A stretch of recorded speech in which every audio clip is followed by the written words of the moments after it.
আমরা আজকে কারিকুল বিবেকানন্দ বৌদ্ধবিহার দায়িক দায়িকা এবং চাকমারপুর গ্রামবাসী সহ এবং শিলিমিত্র জাগ্রত পরিষদের সদস্যবৃন্দর সকলের যৌথ আয়োজনে এখানে সুন্দর আমরা একটি বুদ্ধ পূর্ণিমার উপলক্ষে সারা বিশ্বের সকলের সুশান্তি কামনায় আমরা এখানে সুন্দর একটি রেলি শান্তি শোভাযাত্রা আমরা করেছি। আজকে সম্প্রীতির একটি মিলন মেলা হয়েছে।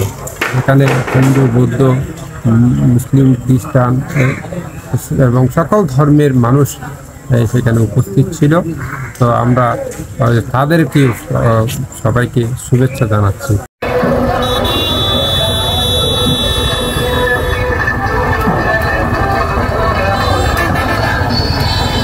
সবাইকে শুভ বৌদ্ধ পূর্ণিমার মৈত্রীময় শুভেচ্ছা। আমরা আজ রামু কারিকুল শিলিমিত্র জাগ্রত পরিষদের পক্ষ থেকে এক সমবেত র্যালি এবং মঙ্গল শোভাযাত্রা আয়োজন করেছি। উক্ত মঙ্গল শোভাযাত্রায় জাতি, বর্ণ, ধর্ম নির্বিশেষে সকলে উপস্থিত ছিলেন এবং আমরা এই অনুষ্ঠানটি সুন্দর ও সার্থকভাবে পালন করেছি।